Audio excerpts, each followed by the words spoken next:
Salut, c'est Nathan et bienvenue aujourd'hui dans cette toute nouvelle vidéo sur l'entrepreneuriat. Nous allons parler des principaux avantages de créer aujourd'hui une entreprise au Portugal. Récemment, j'ai publié quelques vidéos, ou même une série de vidéos sur les avantages de créer une entreprise dans pas mal de pays d'Europe que je te consulte à consulter d'ailleurs.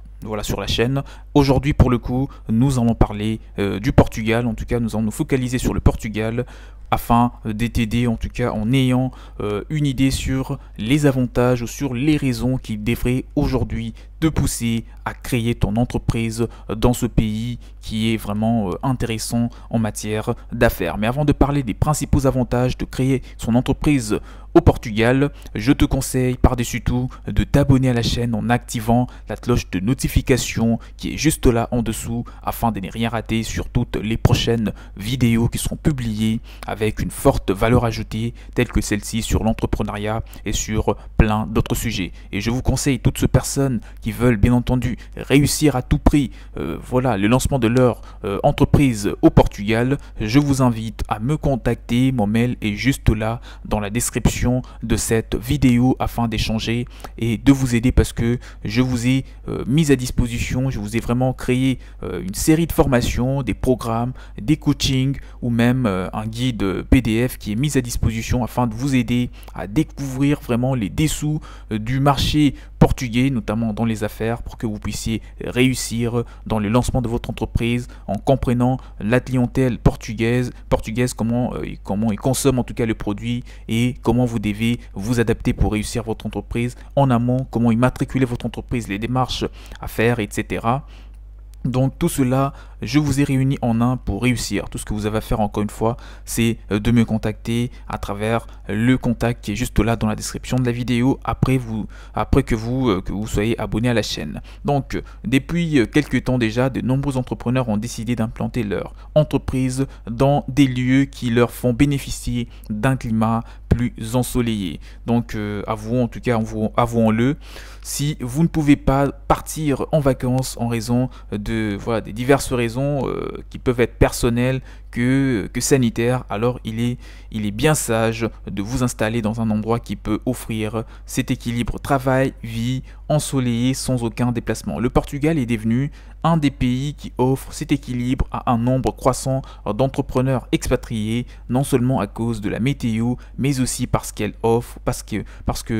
ce pays offre en tout cas une gamme d'avantages financiers aux hommes d'affaires plus précisément. Mais vous ne savez ou vous n'avez pas non plus à faire vos valises et à déplacer l'ensemble de vos opérations au Portugal pour récolter les fruits de l'environnement commercial étant bien entendu très attractif dans ce pays. Donc tout ce que vous avez à faire déjà, c'est d'apprendre comment faire.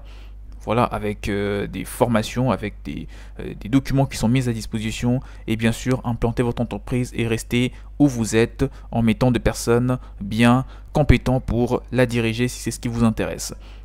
Donc le visa en or et visa investisseur au Portugal, c'est de ça que nous allons parler un petit peu dans cette partie de la vidéo. Le Golden Visa ou visa en or est un programme qui consiste à faire un investissement substantiel en échange d'un endroit de résider, en échange d'un droit de résider dans le pays. Les investissements peuvent concerner des capitaux, des biens immobiliers ou des emplois ciblés, bien que la majorité des demandes retenues concernent plus précisément celui ou celle des biens immobiliers. Un investissement d'une valeur de 350 000 € dans une zone de rénovation urbaine ou de 500 000 € pour une propriété dans quelle résidence permanente. Les titulaires d'un Golden Visa ne doivent résider au Portugal que 7 jours au cours de leurs premières années et 14 jours par la suite. Ils bénéficient également de l'avantage non négligeable de voyager librement dans l'espace Schengen, donc de 22 pays. Pour plus ou moins le prix normal d'une maison, ils peuvent s'assurer bien entendu une place dans l'un des lieux de vacances les plus recherchés et surtout à la croissance la plus rapide d'Europe. De plus, ils bénéficieront de certains avantages à la citoyenneté européenne, sans renoncer à leur propre nationalité ou à leur passeport, et ce qui est parfait pour les entrepreneurs britanniques qui bataillent bien entendu contre les nouvelles règles du Brexit. Mais s'ils veulent devenir citoyens portugais, si ça vous intéresse en tant qu'entrepreneur, après vous êtes expatrié au Portugal, si c'est vraiment votre souhait de devenir un Portugais,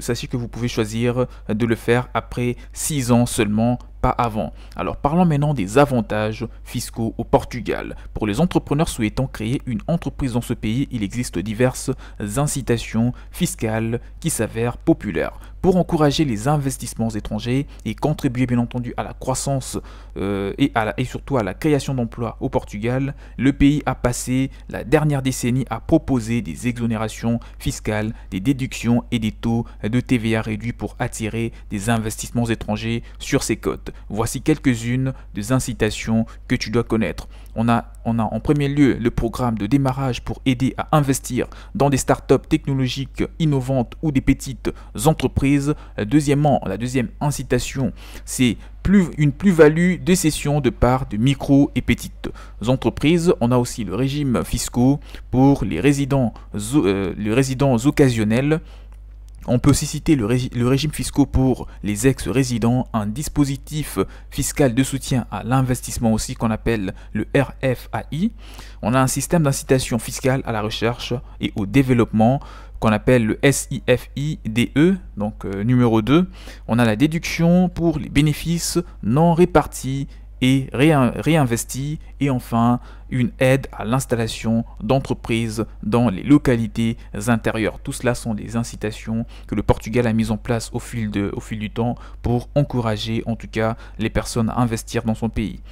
Pour ceux qui payent un taux d'imposition élevé dans leur pays de résidence actuel, le Portugal propose une catégorie d'impôt appelée le résident non habituel ou un faible taux d'imposition forfaitaire de 20% sur tout le revenu est donc appliqué en ces sens.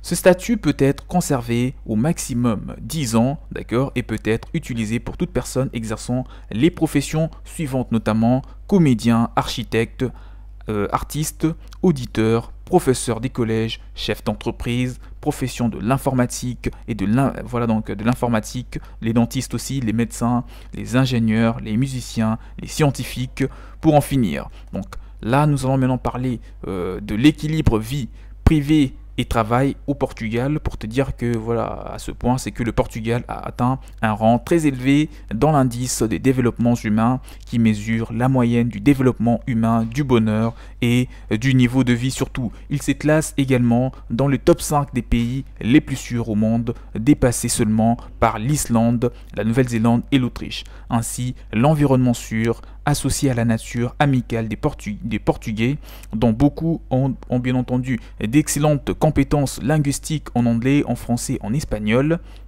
Cela signifie que le Portugal est désormais l'une des principales destinations pour les expatriés de nos jours. Voilà donc l'autre avantage pour les travailleurs est que les loyers et les prix de l'immobilier au Portugal sont assez bas comparativement à d'autres pays, voilà donc d'autres pays frontaliers, ce qui permet à de nombreux travailleurs de vivre facilement dans les limites de leur budget et avec l'avantage supplémentaire que de nombreuses propriétés sont meublées avec une piscine privée ou commune. Les prix de loyer ont augmenté ces dernières années au Portugal en raison bien entendu de la demande. Il est toujours plus abordable de louer ou d'acheter à Lisbonne qu'à Londres par exemple. Là donc on entend vers la fin de la vidéo.